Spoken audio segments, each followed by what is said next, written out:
You are listening to Season 5 of No Silver Spoons, hosted by Sara Beth Herman. This season is a celebration of growth, resilience, and the kind of success that is built, not handed out. Sara Beth is a 5-time CEO, a leader who teaches others how to scale, move through self-doubt, and use the power of neuroplasticity to change their lives and their businesses. She created No Silver Spoons to remind you that no one rises alone.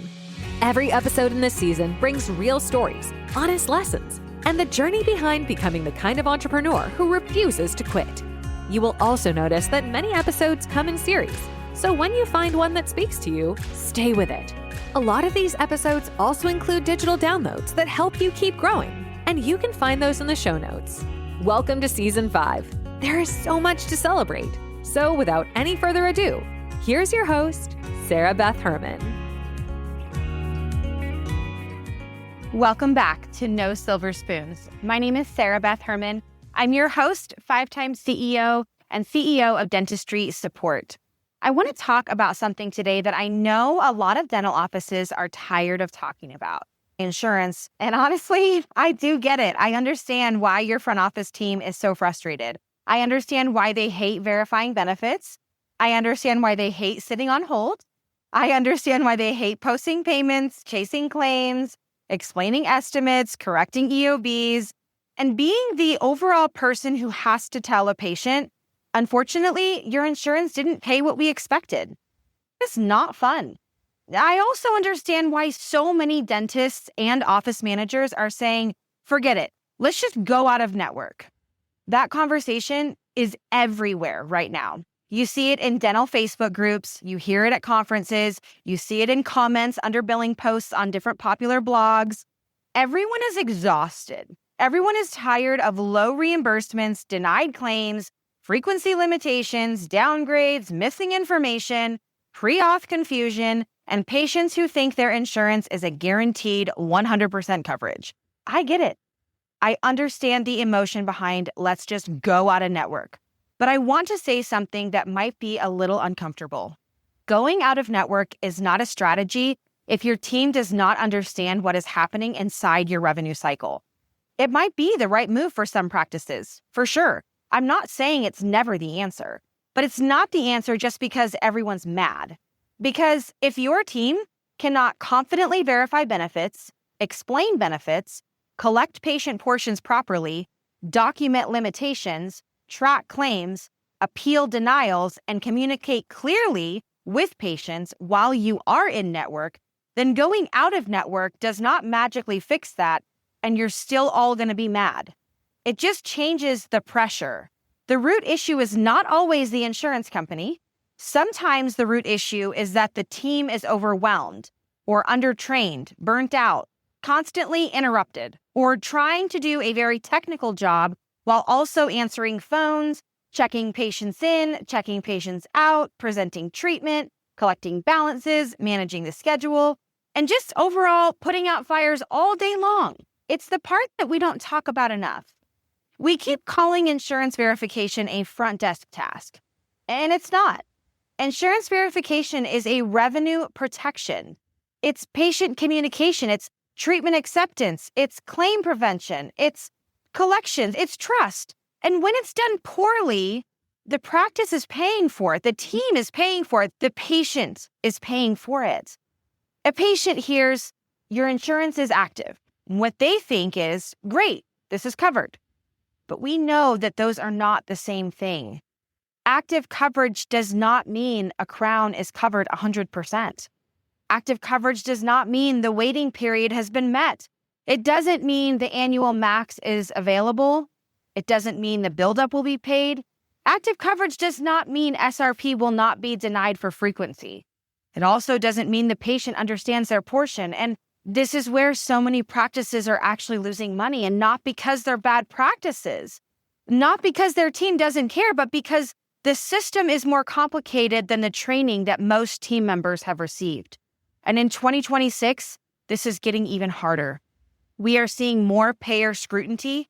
We are seeing more denials. We're seeing more documentation requirements. We're seeing more AI and automation being sold into dental billing. And we are seeing more practices looking for a magic button.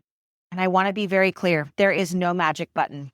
There are tools, there are systems, there is software, there is AI, there are integrations, and some of them are useful. Some of them are impressive. Some of them, they do save time, but they do not replace judgment.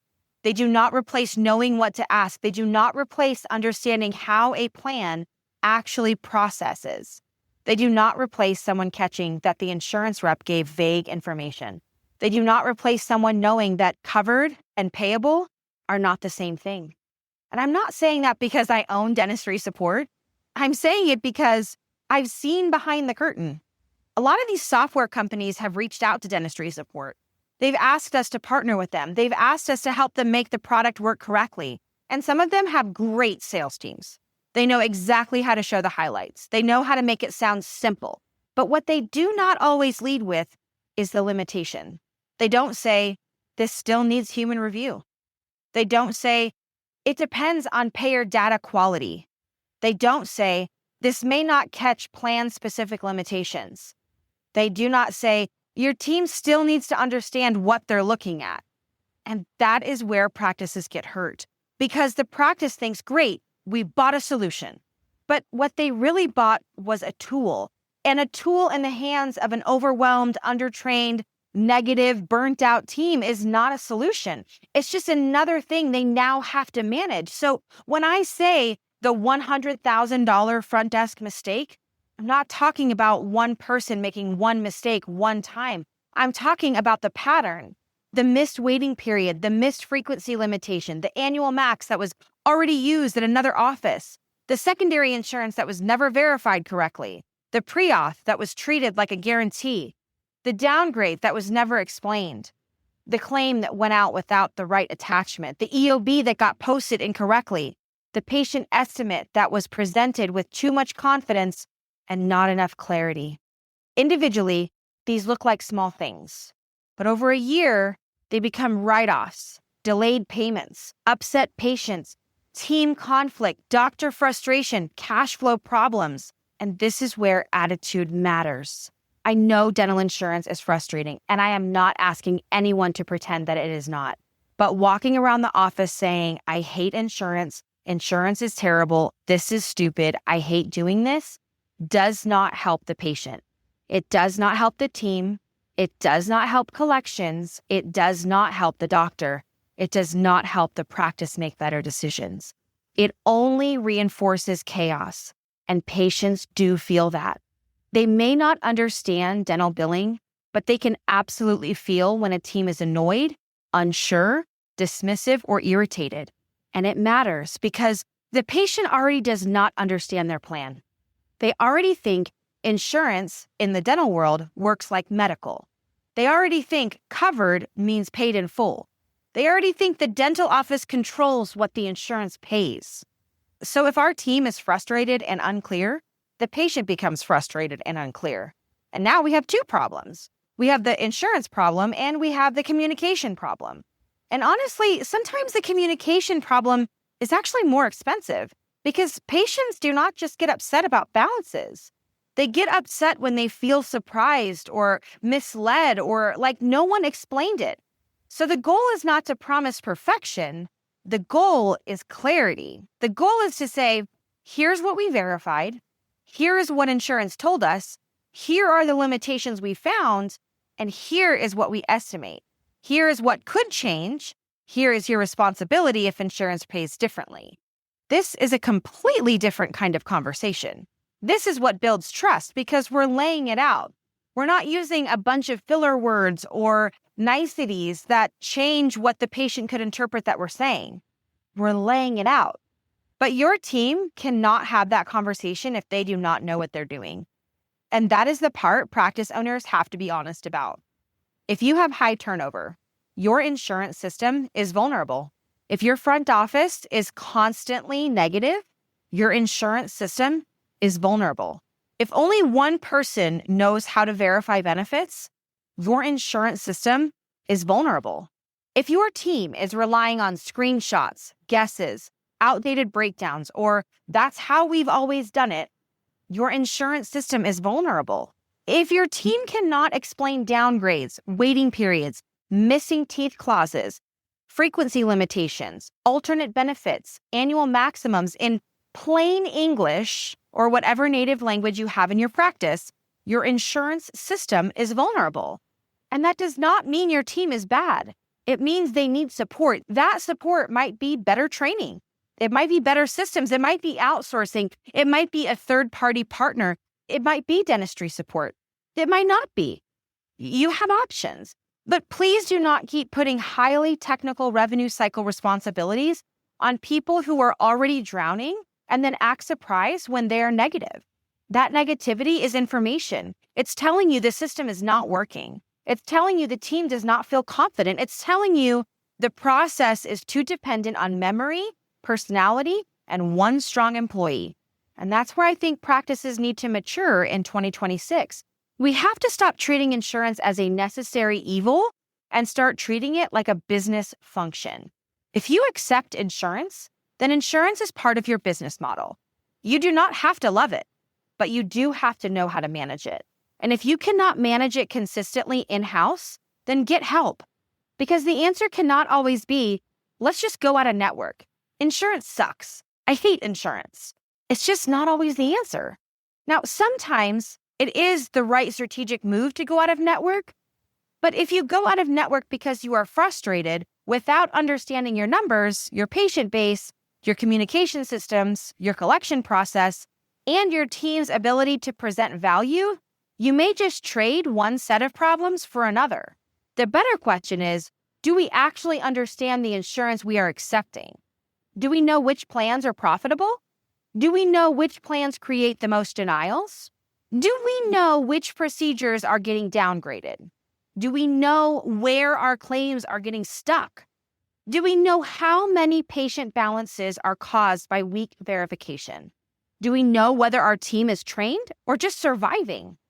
That's where the money is. That's where the root issue is. The answers to those questions. And I'm going to encourage you to pause and rewind and listen to me ask the questions again and write them down. This is why insurance verification is not a checklist item. It's not just a simple software we attach. We run the software tells us yes or no. It's a leadership thing. Because when a practice owner says, my team hates insurance, my first thought is not, well, they need a better attitude. My first thought is, what have they been asked to carry without enough support? Because if someone is constantly being blamed by patients, pressured by the doctor, interrupted by the phone, expected to know every payer rule, and given no consistent training, of course they're frustrated. That's human. But we can't stay there. We can't build successful practices around frustration. We have to build them around competence. And competence creates confidence. Confidence changes the tone. And when the tone changes, the patient experience changes. So here's what I want you to take away from this episode, my That's Good moment for today.